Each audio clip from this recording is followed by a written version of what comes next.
Hi, today we will explain the storyline of the Uncharted movie released in 2022.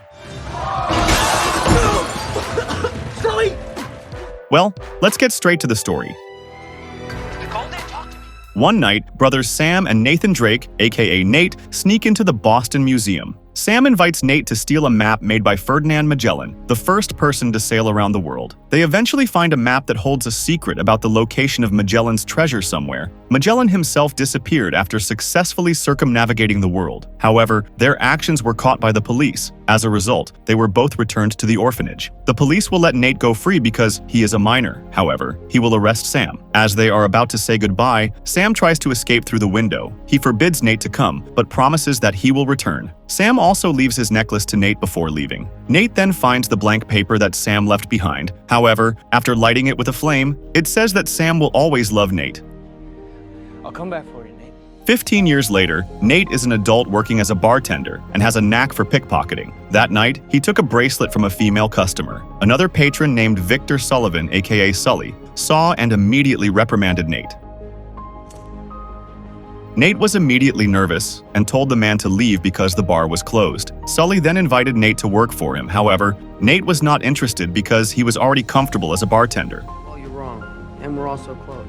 Sully left, and to Nate's surprise, the bracelet he stole and put in his pants pocket disappeared, turning into Sully's business card. An upset Nate then infiltrates Sully's house. Inside, he was surprised to see the Magellan map he was going to steal in Sully's house.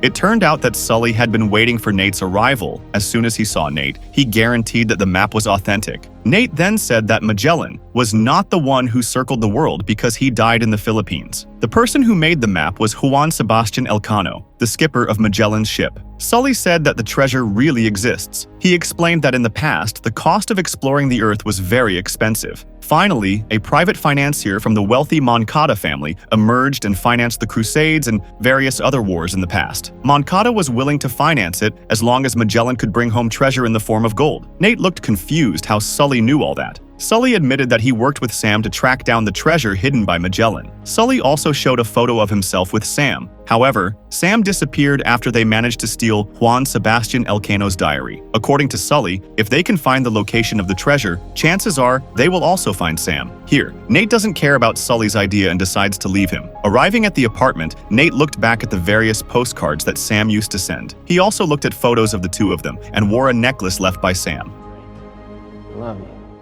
Instantly, he felt homesick for his brother. Nate finally called Sully. He agreed to help Sully find the treasure. The next day, Sully took Nate to see the auction hall that would sell the gold cross in 2 days. According to Elcano's diary, the cross was the key to unlocking Magellan's treasure stash. Nate apparently already knew all that, but there should be 2 keys to the golden cross. Sully told him that he already had one of them, and they would steal the other one. Sully then gives Nate the task of turning off the electricity during the auction. At night, while working, Nate prepares to carry out the action. Sully also contacted Nate regarding what equipment he needed.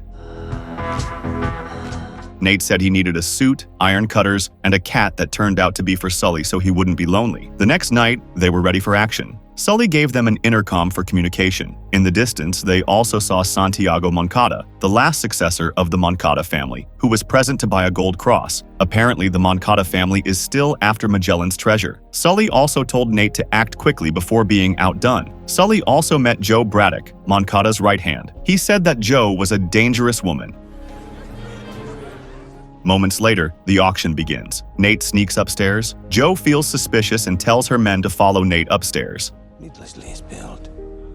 After that, Nate entered the electrical panel room. However, while dismantling the panel to turn it off, a man appeared who immediately beat Nate. Meanwhile, Sully below tries to buy time as one of the gold cross bidders, while above, Nate struggles against Joe's men. We're going to start off tonight's bidding at 2. Because he was cornered, he finally jumped into the chandelier in that place. Everyone saw him in panic and scattered. Seeing this opportunity, Sully disguised himself as an auctioneer and took the gold cross, and after succeeding, he told Nate to run away immediately. Elsewhere, Joe appeared to confront Sully. Fortunately, 2 policemen arrived. Sully, who was undercover, told the police to arrest Joe, but apparently Joe beat the 2 policemen. Sully rushed into the car where Nate was waiting. It's not really my neighborhood. Next, they flew to Barcelona. On the plane, Sully showed Elcano's diary that he had previously stolen. In the book, there are clues about the location of the treasure. Nate sees a picture of a pine tree, but it's a pretty confusing clue because there are a lot of pine trees in Barcelona. Upon arrival in Barcelona, Sully invites Nate